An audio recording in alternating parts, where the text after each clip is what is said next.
Добро утро, почитувани слушатели на Радио Лидер во уште едно издание на утринското еспресо на добро познатата фреквенција. Ово утро со мене ко-водител е Сотир Костов, мада некако со аутфитов е повеќе како командант на Хезболах, откако ко-водител на оваа емисија. Не знам што е проблемов. Ел команданте на Лидер.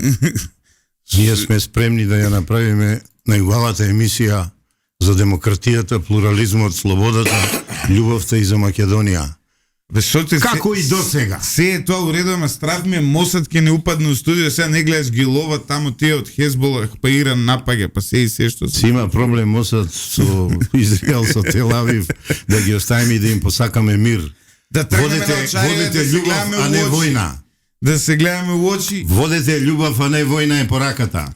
Значи, конечно, Сотир дојде тие стодена влада кои долго време ги рачунаше, пред време кажа дека биле, па тука ни забележуваа слушателите.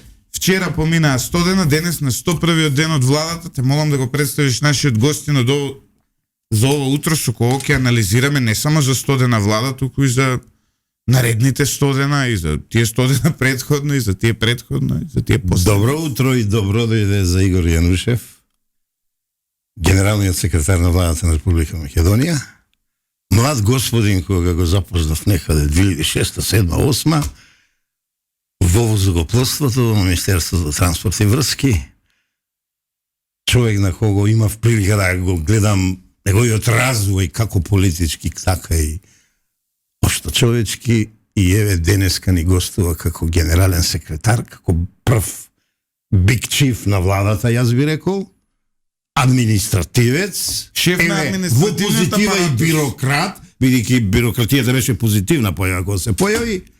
И денеска, дали господине Јанушев сте спремни за примање удари лево, десно, аперкати, крошеа, за тоа дали нешто сте работиле вие во овие 100 дена? Добро ни дојдовте, господине Јанушев. Добро утро, добро ве најдов. За дали добро сме работили, не ќе кажат граѓаните. Така е. Убедени дека добро започнавме, секогаш може подобро, очекувањата на луѓето се огромни, тој притисок нормално дека се прелева на некој начин и на работата на владата, но со оглед на тоа како започнавме, очекувам дека во следниот период дека ќе продолжиме уште подобро и дека се она што имавме прилика да го слушнеме вчера председателот Мицковски како дава еден отчет за овие студена, дека во наредниот период ќе имаме уште многу повеќе такви проекти реализирани, секако програми кои што нели ќе бидат од бенефит за граѓаните и со кои што ќе може на некој начин и да се пофалиме дека сме ги сработили. Јанушев, се шегувавме на почетокот јас и Сотир, но во секоја шега половина вистина. Реалноста е дека повеќе бивши генерални секретари на влада во Македонија биле во затворот, што биле лидери на Хезболак во затвор. Значи, вака, ако видите нели квантитативно во бројка колку имаме, тројца или четворица поранешни генерални секретари кои завршиле зад решетки. Некои излегувале, некои биле натаму нааму, но сите имаат пресуди, сите имаат судски процеси. Влегувате на една многу одговорна функција и влегувате на една функција каде што најексплицитно можете да видите што се правело предходно.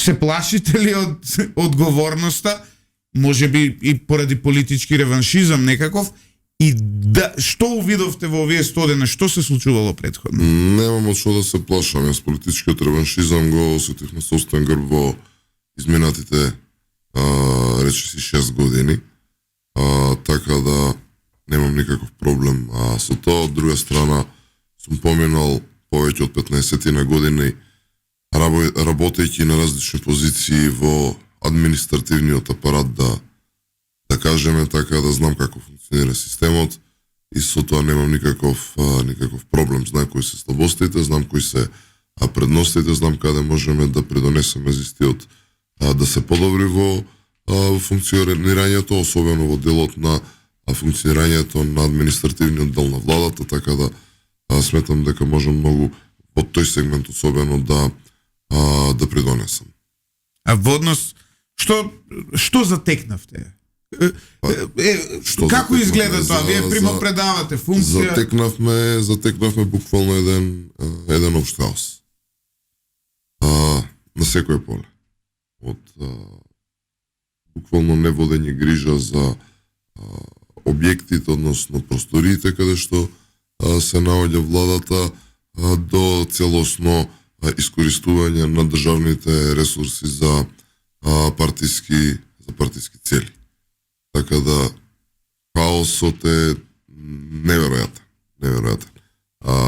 И во поглед на самите владени седници и материјалите кои што во изминатите години со претходната власт се наталожиле до тој степен што можам слободно да кажам дека ќе ни требаат уште добри 2 до 3 месеци за да успееме да ги изчистиме сите стари материјали кои што со години не биле разгледувани, биле оставени едноставно така да висат во така наречена владина процедура.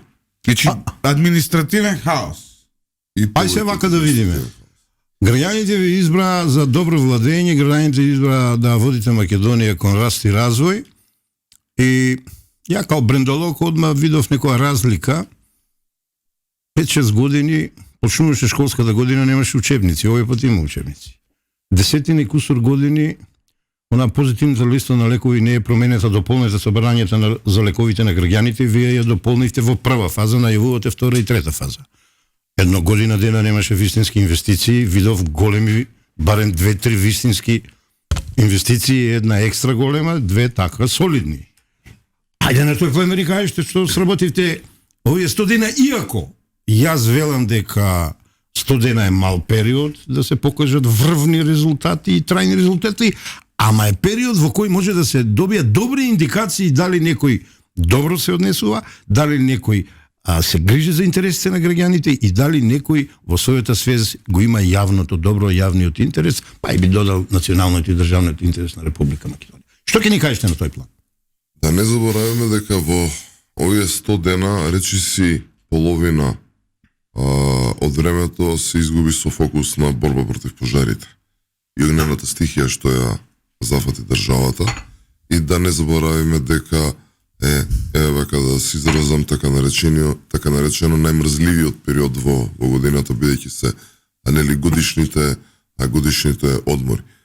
Сепак нормално тоа не е нити оправдување, нити се обидувам тоа да го направам, него сакам едноставно да се надоврзам на она што кажавте, дека станува збор сепак за премалце време за да се направат сите потребни работи, бидејќи имавме ситуација и имаме се уште ситуација во државата во која што имаме буквално оставен и наследен хаос во сите сегменти на општеството.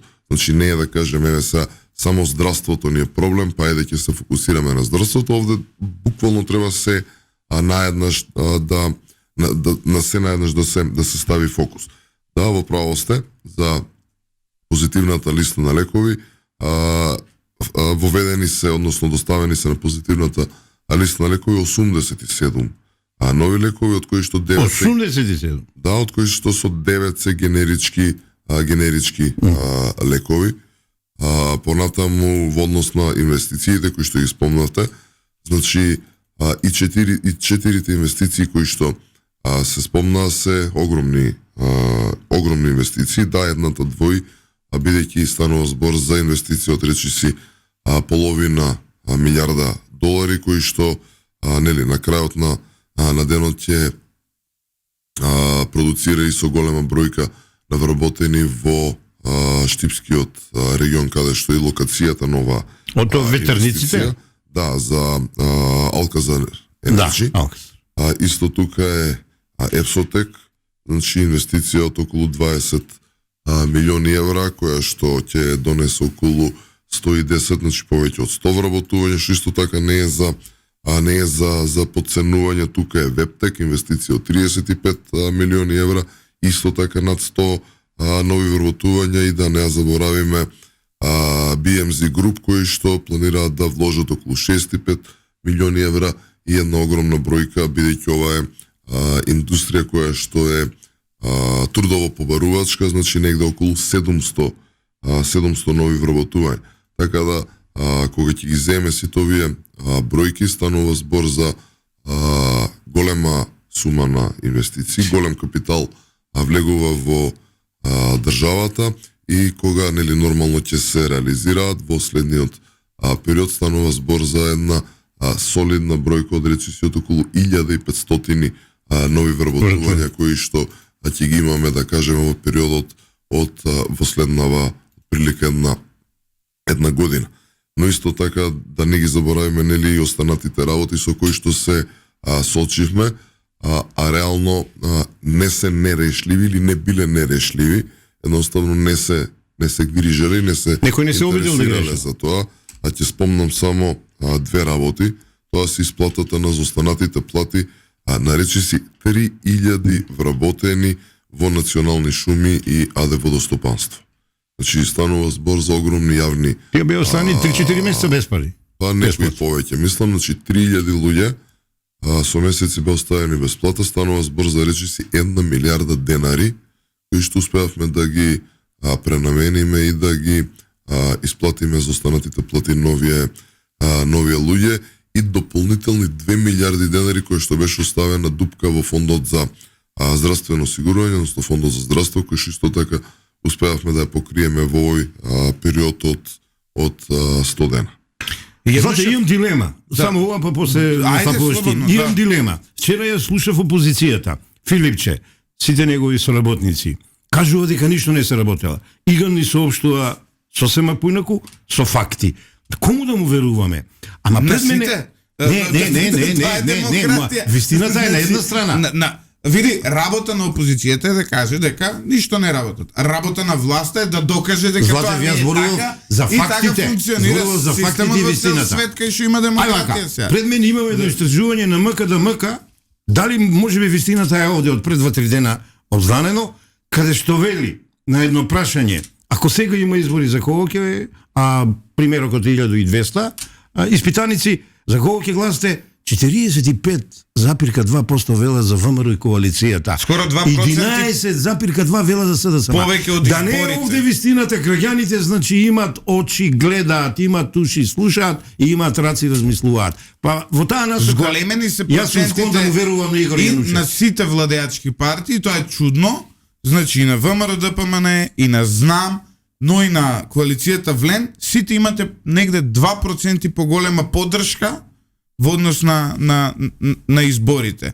Сега, веројатно, иако резултатите за 100 дена, што може резултати да видиме? Ги чувме. Видете, најголемиот одговор на сите овие прашања ќе го имаме следната година. Следната година е повторно изборна година, имаме локални избори, така да дали сум јас или некој од владачката коалиција во право со ова што го презентираме во јавноста или е Филипче со опозицијата во право, одговор ќе имаме за многу скоро, за не повеќе од година дена, тоест за помалку од година дена имаме локални избори на кои што граѓаните ќе го дадат одговорот. Јас сум повеќе од сигурен дека се гледа дека има значително раздвижување на работите, да, се согласувам дека очекувањата се преголеми.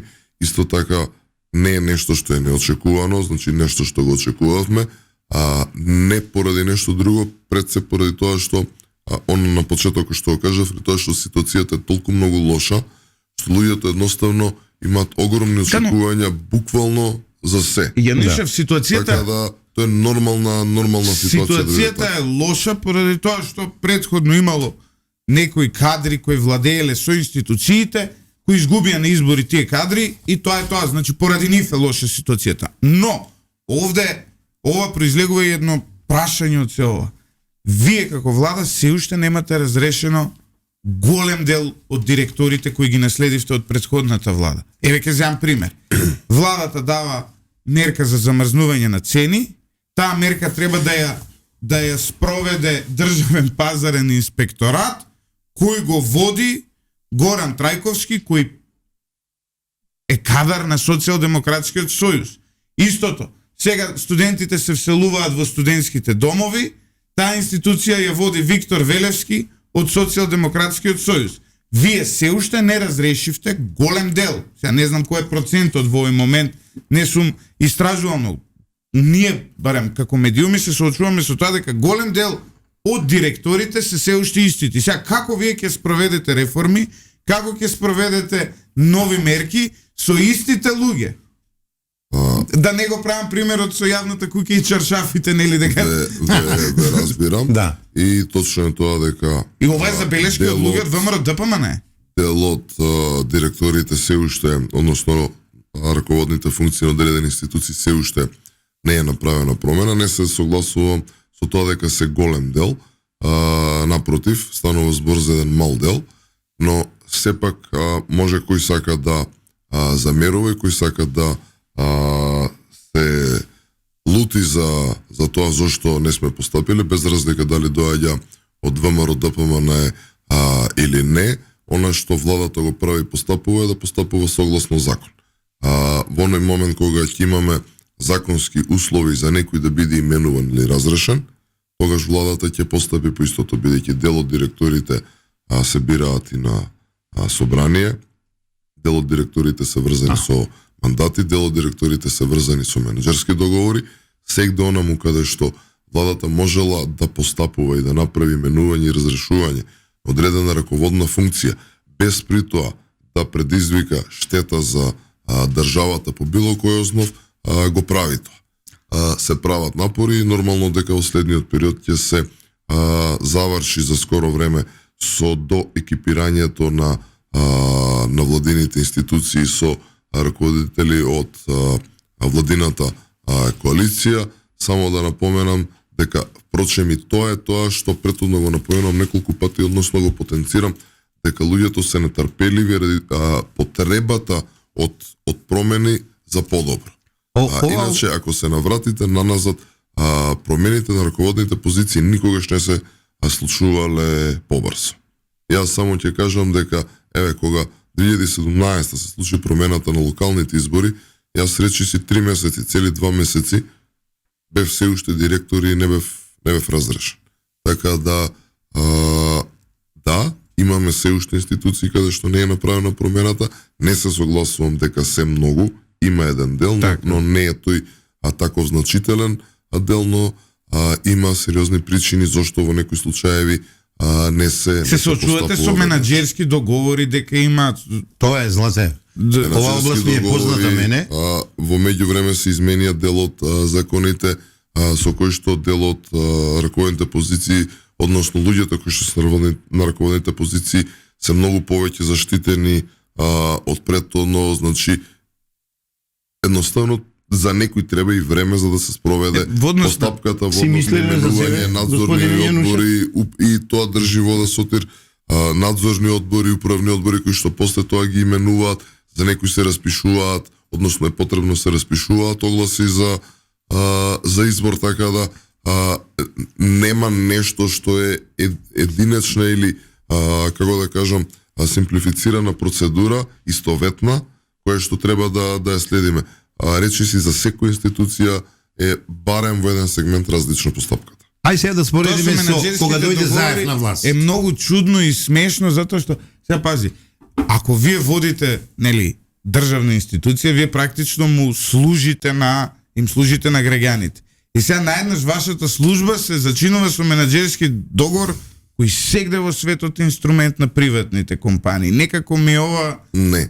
Ова менаџерските договори се особено, односно се веќе задолжителни за јавните претпријатија во државна собственост. Бидејќи сепак тие се трговски друштва и за нив важи исто така законот за трговски друштва и пракса е, таа пракса е превземена впрочем и од развиениот западен свет и е нормално да бидат врзани со менаџерски договори. Злате, сега ќе ви кажам еден податок, што не знам дали Игор го знае, 2017 тој ја спомнам, но има и друга работа што ги разликува од 2017 оваа власт. На 3 август разрешени се над 3000 функционери од претходната власт, од власта на ВМРО, ДПМН и коалицијата во една вечер на една седница на владата на СДСМ и на Заев. дадени се откази кои се незаконски, па после преку суд им се вратија тие и голема штета исплакаше државата. Предпоставувам или поточно сум сигурен дека ова власт малку внимава, гледам не прави За да во не почетокот плаќа политички суд прогон и на суд. не прави белја на буџетот кој и така празен го дочека. Јас имам разбирање за ова, па сега нели рековме малку и да се страпиме со некои работи, иако за мене промените се побитни во реформите. Ајде сега да видиме. Во оваа анкета што ви ја спомнав. Има прв најголем проблем, има Сотир, втор која најголем реформа проблем. Горан Трајковски ќе ти ја донесе во земјата?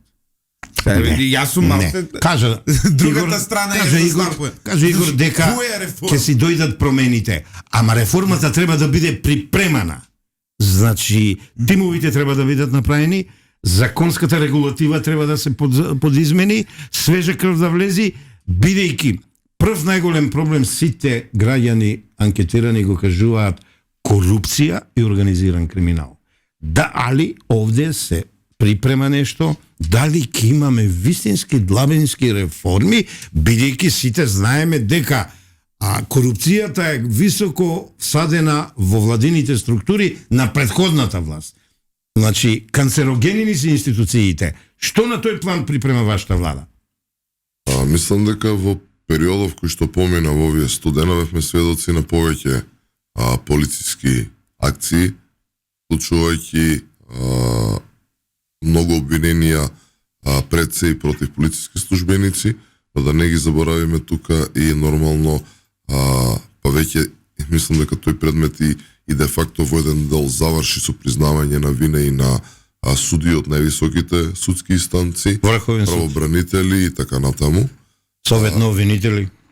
Значи, се превземаат нормално интензивни чекори, сепак барем во овој сегмент каде што опфаќа истраги, каде што опфаќа собирање на докази и обработка на еден целосен таков предмет, 3 месеци се сепак премалце, но сум убеден дека надлежните институции, пред се Министерството за внатрешни работи, дека ги превземаат сите неопходни мерки. Впрочем, тоа и го гледам и се очекувам дека истото во следниот период и ќе се интензивира, бидејќи тоа е еден сегмент значаен сегмент од борбата против корупцијата и криминалот. Вториот значаен сегмент е дигитализацијата, бидејќи доколку имаме дигитализирано општество, каде што вие како граѓанин ќе можете најголем дел од своите услуги или потреби кон државата да ги вршите во дигитална форма, без да го напуштите својот дом или канцеларија, ќе немате простор да дојдете со корумпиран чиновник кој што на некој начин би требале да го подмитите за да ви заврши некоја услуга или работа, или едноставно да прашате докаде ви е предметот. Ова ќе биде еден сериозно сложен процес. Во моментов најпрво работиме на да кажам до дигитализирање на некои процеси во самите процедури во владата. Во меѓувреме се работи еден многу интересен проект со странски партнер во однос на сајбер безбедноста и се подготвуваат меѓу другото и закон за сајбер безбедност, но ќе оставам повеќе за тоа со министерот за дигитална трансформација. Не е мој јас да му ги нормално промовирам. Голем дел од порталите на владата беа хакирани. Сепак ја имаме велешката група, пази. Можеме да дојдеме, односно да започнеме со целиот тој процес за дигитализација, првен неминовно да го подигнеме и нивото на сајбер безбедноста. Не велам дека ова ќе успееме да го реализираме наредните 100 дена или во наредната една година.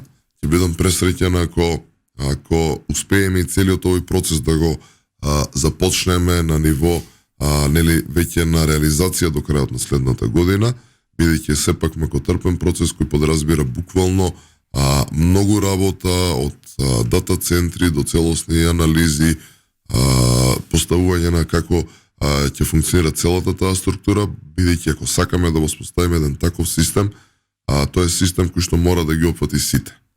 Значи не може да правиме да биде само за министерствата или само за неколку институции, значи мора да биде систем кој што Видовме ќе функционира секаде. многу дефекти во делот на сајбер безбедноста, беше хакирана македонски пошти па се враќаа пратки.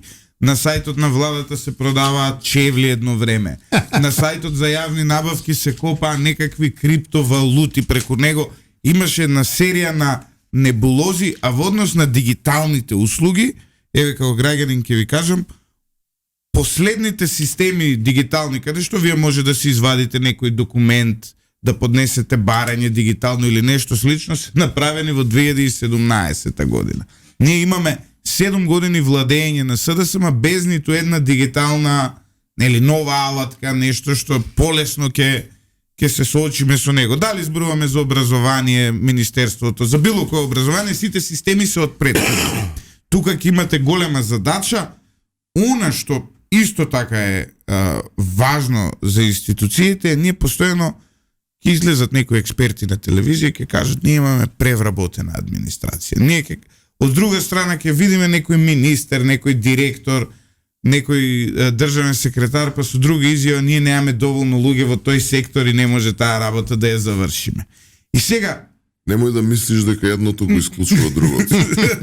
и сега Двете изјави се точни. дали сме ние превработени или дали ние немаме доволно вработени во административниот систем и која е реалната бројка, кои се реалните потреби, што се случува се? Во однос на бројка како бројка, веројатно ќе се согласам дека имаме премногу луѓе. Во однос на тоа дека и покрај тоа недостасуваат квалитетни луѓе, исто така ќе се согласам и со тоа. Ама тоа е само еден сегмент и во право сте. Ја Стручни луѓе е еден сегмент. Видете. колку вработени има во македонски железници, кој знае, а дневно 2 воза излекуваат. Тука ја покрај пруга живеам, за 2 до 3 воза толку многу луѓе да земаат плата, мене ми е тоа. Ево сега ни донесува 4 локомотиви. Рентаме Без разлика, без разлика. ради тоа што нашите локомотиви Карго превозот да го појачите. година дена ги оставиле, па мислам дека и повеќе, буквално не сервисирани, и ние немавме локомотиви. Мислам дека стана збор за товарните возови. Да, и ние моравме да... И покри тоа што и претходно имало обиди, односно понуда, и од српски железници, мислам и од грчки железници, значи да ни дадат локомотиви, за да не седат, пошто стана збор за превоз на карго, товар кој што обично транзитира Србија, Македонија, Грција и обратно преку пристаништето во Солун, одбивале. И огромен број на контингент на контейнери за карго товар, повеќе од пола година, не ме држате за збор, но долг временски период, буквално седат во Македонија и нема кој да ги транзитира. Добро, Игоре, не ли е срамота да немаме возови, да немаме локомотиви, да немаме железниски да се превоз? вратиме на администрацијата. Сега како од една страна превработеност, од друга страна не функционира. Обично би требало да е Колку вработени имате во вашиот сценет медиум? 10. Дали сте превработени или ви фалат луѓе? Ние сме у моментов во една еквилибриум ситуација. Ниту ни фалат луѓе, ниту сме превработени. Блазесиви. Ако ни треба, може би ни треба 2-3 летно време за да покријат сезонски ни треба 2-3. Значи, не бил сепак еквилибриум. Да. Значи, видите, како бројка, си имам бројката. Недостасуваат во специфични институции, во конкретни институции специфични работни места, кои што од X причини остануваат непополнети. Тие X причини, ова пред се однесува на кадар кој што е во изминативе 5, 10, 15 години, односно профил на луѓе кои што едноставно не можете да ги задоволите пред се со плата во однос на платите кои што ги добиваат во приватниот сектор. Пример, сообраќајни инженери, од кога памтам, сегде ки што требало по институции биле дефицит. За IT инженери веќе не ни сакам да да коментирам. Невозможно е да задржите добар IT инженер во институција со оглед 500-600 евра плата, на платите е... кои што ги има во приватниот сектор.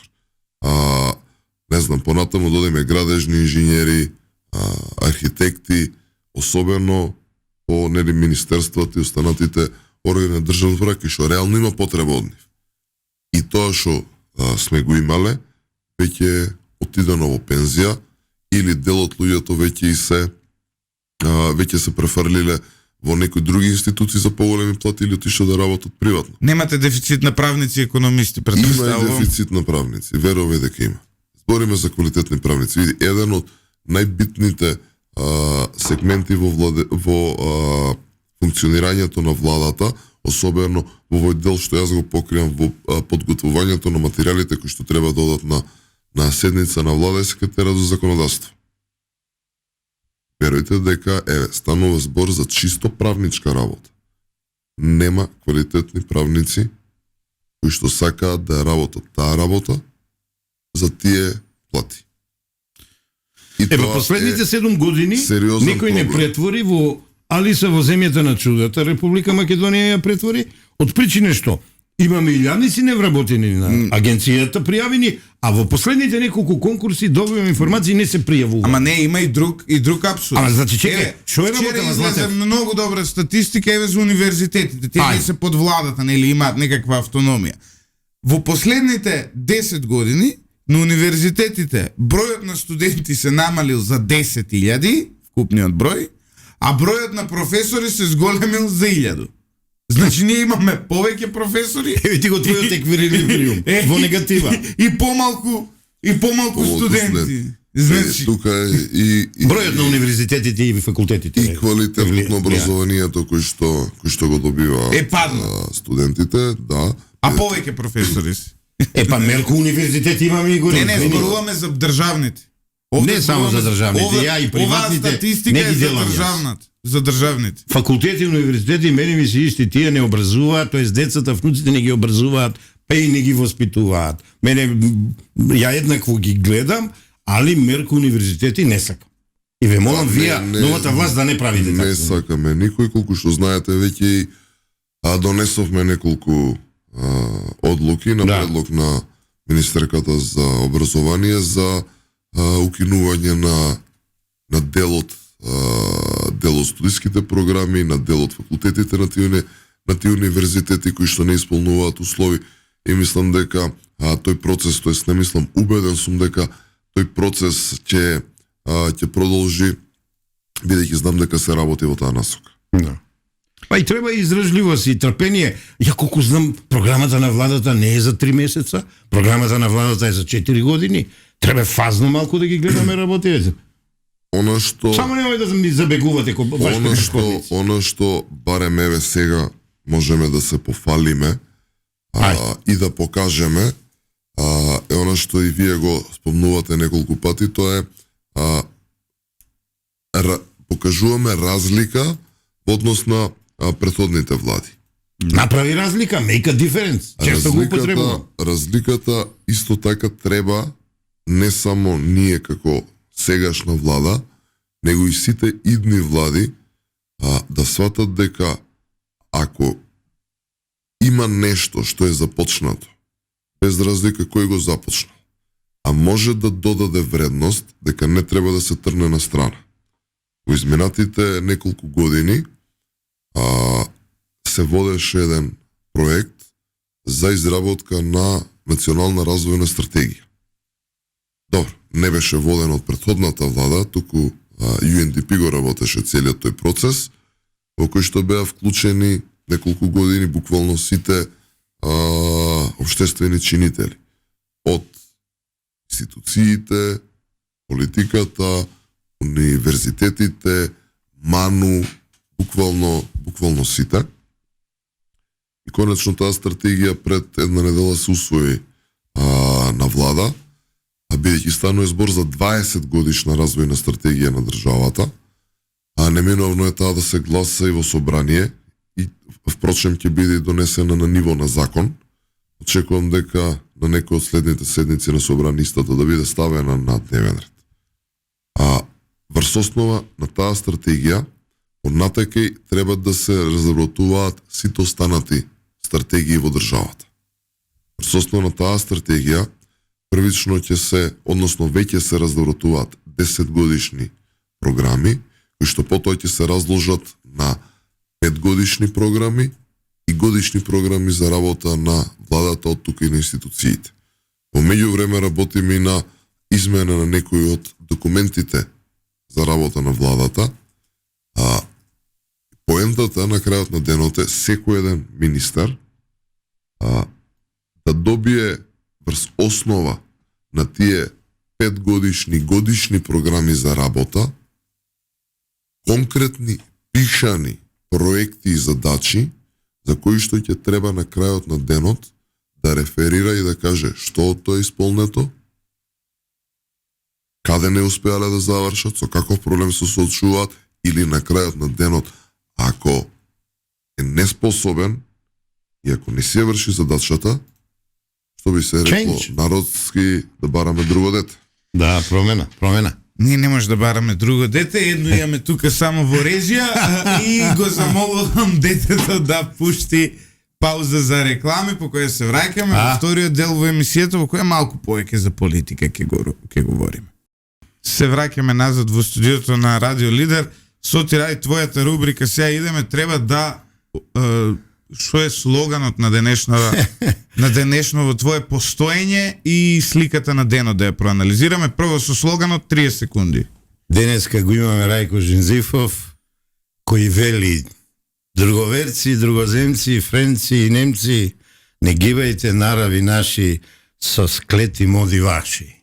Користам прилика на Игор Јанушев едно книжеле да му даеме за преродбата, за браќа Милодиновци, зборникот, а наша Библија, татковинска книга, од нашите четворици историчари, да не ги повторувам, оној пат ги кажавме, и може би ова е моментот кога треба еден брейк со темите да направиме нешто, многу не напаѓаат хиените околу нас, многу барања имат кон нашата историја, култура, традиција, јазик и така натаму. Ајде слика на денот. Слика на денот ја имаме.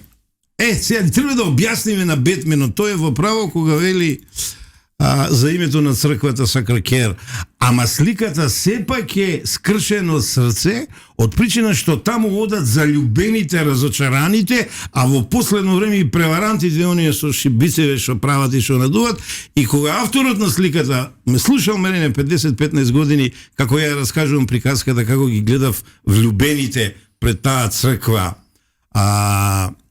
свето срце инаку, али улицата што оди до неа е улицата на напатените, и запамтил скршено срце.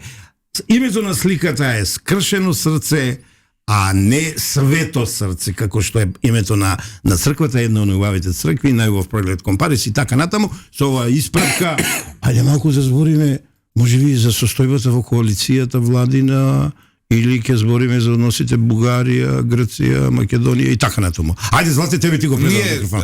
Еве да видите дека кратко зборува. Не поби. Мора да признаеме дека не поби Сотир. Разговараме со Бугарија 2 недели, веќе ми е преку глава, да ја оставиме таа тема за други прилики. Сотир, добро. Сега е важно да разговараме за владината коалиција. Ние имаме сега влада со чинета од 3 коалициони партнери. ВМРО ДПМН е влен и знам, видовме одредени превирања со влен во делот на прво тоа со свадбите, па со аеродромот, состојбата со косовската премиерка, па видовме уште едно превирање кога Халил Снопче најавуваше дека ќе се оди од влада, Мицкошки му одговори нека ти е со среќа, па подоцна се повлече. Како ги менаџирате меѓукоалиционо и меѓуетнички односите, затоа што кај нас има една традиција дека сега, не знам, ако таа институција ја владеат албанците, условно кажано, ние таму нема што да се мешаме, и обратно, ако таа институција ја владеат македонците, ние нема што да се мешаме. Имате ли кохезија или имаме де факто федерализација неформална?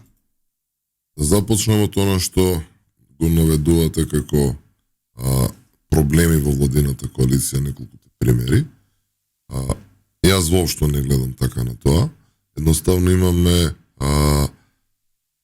однесување од страна на поединци кои што за своето однесување превземаат одговорност, односно надлежните институции поведуваат постапки кои што треба да се превземе одговорност за несоодветното или за незаконското или за неетичкото однесување на одредени поединци. Не сметам дека однесувањето на одредени поединци можеме да го поистоветиме со проблеми во владината коалиција.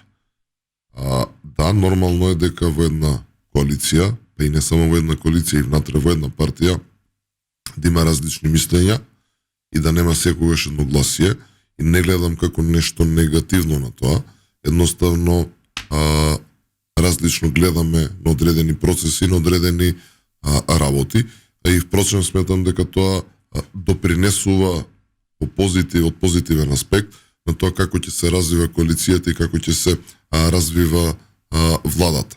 Нормално е дека ќе се соочуваме со одредени проблеми, но тие проблеми не се однесуваат на тоа дали некој доаѓа од различна коалиција или доаѓа од различна партија или од тоа дали е од еден или од друг, од една или од друга етничка заедница. Со проблеми се соочуваме буквално и на секојдневно персонално ниво, бидејќи пак ќе кажам ненормално е за некои работи различно да се мисли. Сепак како што е нели и во држава во однос на демократијата и изборите, мнозинството е тоа кое што нели провладува при донесувањето на особено на политичките одлуки. Од она што јас имам прилика да го видам, а како секретар на владата присуствувам на сите владини седници и за разлика на пример од министрите кога можат да испратат и свој заменик, јас сум буквално на секоја седница, по цела седница присутен, и она што можам да го видам е дека до овој момент барем владата функционира, нема да кажам на еден перфектен, но на еден начин кој што е и повеќе од солиден и задоволителен во однос на соработката која што си има меѓуресорска, без разлика пак ќе кажам кој од која политичка провиненција доаѓа или кој од која етничка заедница доаѓа, и тоа е нешто што и ние и останатите коалициони партнери и вреди и знам и во предизборниот процес се обидуваме да го наметнеме на некој начин. Впрочем, не е наметнување, туку е потреба која што доаѓа буквално од сите граѓани, од сите луѓе кои што живеат во Македонија, тоа е воспоставување на тој мерит систем. Значи, не е битно дали си ти македонец, албанец или, не знам, влав, турчин, ром, било која етничка заедница, србин, или дали си припадник на една или на друга политичка провиненција, битно е дали знаеш, битно е дали си стручен, дали имаш квалификации за да вршиш работата која што ја вршиш. И ќе се надоврзам на она што претходно кога го зборев за стратегијата и кој е планот, како тоа сето да се преточи во годишни, 5-годишни програми, дали го исполнуваш она што граѓаните го очекуваат од тебе и дали ги исполнуваш оние работи, односно задачи кои што ти се зададени да ги исполниш. Така да сметам дека коалицијата е и повеќе од стабилна и дека функционираме онака како што се очекува од нас да функционира. Да, излегуваат одредени проблеми, ќе продолжат нормално да излегуваат, крај крајва не размислуваме сите исто, тука сме неколку луѓе, не се сомневам дека за било кое прашање барем во еден сегмент различно ќе размислуваме. Тоа е богатството на демократијата. И тоа е најнормално и не гледам дека тоа е нешто негативно. Видите, ви кажам, вие сте многу помлади од мене, особено Златев, ама ја едно ќе ви кажам. Секоја демократија има детски болести, што треба да и тој за тебе се однесува и ти си млад. Има детски болести што треба да ги одлежи, секој плурализам исто така, па извинете и секоја влада и секоја коалиција. Ја ќе окажам моето мислење, кој се разликува од останатите критичари, да не речем критизери. Јас одговорно тврдам дека за овие 3 месеци, колку јас ја следам владата, колку јас ги разбирам работите, можам да замерам само за една работа. Сето друго се ситни гафови, грешки, свесни, несвесни, не е битно. Само предлогот на Влен за Академија етничка не можам да го сватам, никој пат нема да го поддржам и се надевам дека ќе сватат прават голема грешка. Јанушев, уште 5 минути имаме две прашања. Прво, веднаш чим стапивте на функцијата, СДСМ излезе со своевиден скандал во наводници за некакви згради кои вие и Панче Тошковски сте ги поседувале. Имаше ли некаква истрага за ова, како сте ги стекнале, вределе 300.000 евра, ви ги дале на подарок? Уште еднаш на граѓаните да им ја објасниме вашата страна. Што беше таа работа? Јас за ова веќе дадов едно обсежно објаснување. Ќе се обидам еве на кратко да го повторам. Најдолго и најдобро беше кај Кавга Каивен, многу добро објаснување. Значи станува збор за поклон од моите родители, не станува збор за градежно земјиште, станува збор за стан во кој што живеам, што сите знаат дека живеам, веќе не се крием дека таму живеам.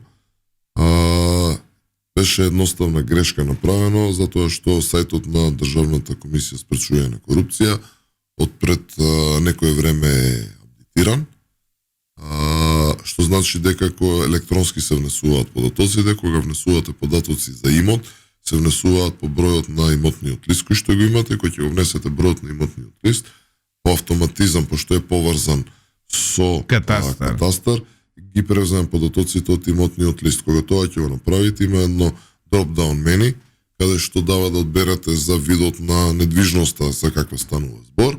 По дефолт, првата недвижност која што се појавува во тоа drop-down мени е градежно неизградено земјиште. И тука сум направил превид, бидејќи него наместо станот да го селектирате, цела зграда сте ја селектирали. Добро. Дека е градежно неизградено земјиште, а кога увидов грешката, како се вика, поднесов веднаш исправка на имотниот лист. Ма тоа е техничка грешка. Истото се случи и со моето возило, бидејќи имав промена на регистарската табличка, ги менував документите на новата адреса, и бидејќи кога се внесува промената стои дека е во 2023 направена, исто така се истрчаа да кажат дека сум купил и ново возило, па кога увидоа за што станува збор, тоа после првата и втората пресконференција воопшто и него напомена. Побаравте извинување од СДСМ? А што има лошо ако се купи ново возило? Најавив искрено и тужбено, сметам дека не го заслужуваат сето тоа внимание. Во меѓувреме предметот беше даден во ДКСК, до сега нема, како се вика, реакција од нивна страна, и пред некое време побарав, еве сега ќе го актуализирам тоа барање, значи што е можно побрзо да го решат овој предмет, и од кога нормално ќе го решат, очекувам дека ќе бидат СДС доблесни да излезат да се извинат за онаа штета која што е прават кон мене. Така да, на кратко, таа е ситуацијата. Последно прашање за ова гостување, Социр ти или ја? Па, постави го ел командант за вијама, јас ки се поздравам со него на крајот. Добро, последно прашање во духот на коментарите на оваа емисија. Имаме тука 5, 6, 7 коментари од граѓани, сите истото прашање го поставуваат: кога бе конечно ќе почнете да апсите? Овој народ има потреба. Игоре, видите во картијата на што сакат да ја сведат. Значи, луѓето бараат правда, луѓето бараат, и тоа е нормално. Многу човечки судбини беа загрозени и се уште се загрозени поради тоа. Многу несреќи, иднината е украдена на многу млади луѓе, цели генерации пропаднаа во изминатите 20-30 години благодарение на таа корупција. Многу луѓе се иселија, многу луѓе планираат да се иселат.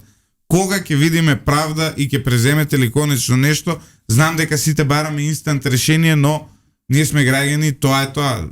Па мислам дека прашањето е посоодветно за министерот за внатрешни работи. Јас сега ќе се приклучам кон и за правда. И вие барате да побарам и јас да се... комши сте биле таму во зградата. Да идам на комшиско кафе и да прашам. Не, шала на страна. Со истите овие коментари се среќаваме секојдневно. значи буквално каде и да барем јас каде и да се појавам, сепак не станува збор за нешто што, нели, треба да се избрза и да се направи нешто само за да се покаже сила. Јас сум против тоа. Морам да кажам, може би на некого нема да му биде драго да го слушне. Доколку некој се огрешил и направил било каков канал, треба да одговара. Но само за да се покаже сила, да се прават спектакуларни апсења, па тоа да биде покриено со камери, да влетуваат специјалци и слично, не сакам да... Мислам дека не треба да гледаме такви сцени.